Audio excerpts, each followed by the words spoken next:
دل اور زبان۔ حضرت لقمان سے ایک روز ان کے آقا نے کہا کہ آج ایک بکری ذبح کرو اور جو چیز اس کی سب سے زیادہ بری ہو وہ میرے پاس لاؤ۔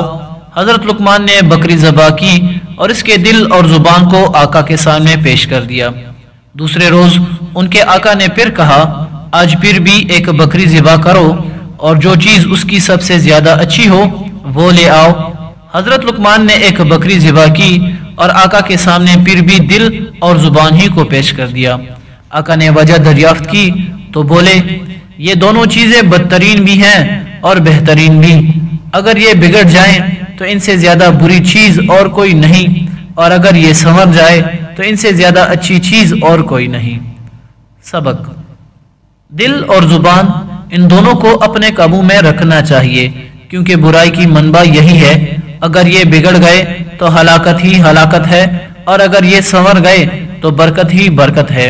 حضور اکرم صلی اللہ علیہ وآلہ وسلم کا دل کے متعلق ارشاد ہے کہ بدن کا یہ ٹکڑا بڑی اہمیت رکھتا ہے، اگر یہ بگڑ جائے تو سارا بدن ہی بگڑ جاتا ہے، اور اگر یہ سنور جائے تو سارا بدن ہی سنور جاتا ہے۔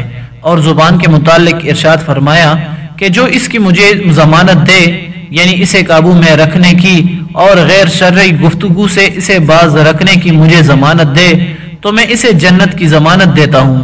پس ہمیں دل اور زبان کی طرف نگاہ رکھنی چاہیے اور انہیں اچھا بنانا چاہیے۔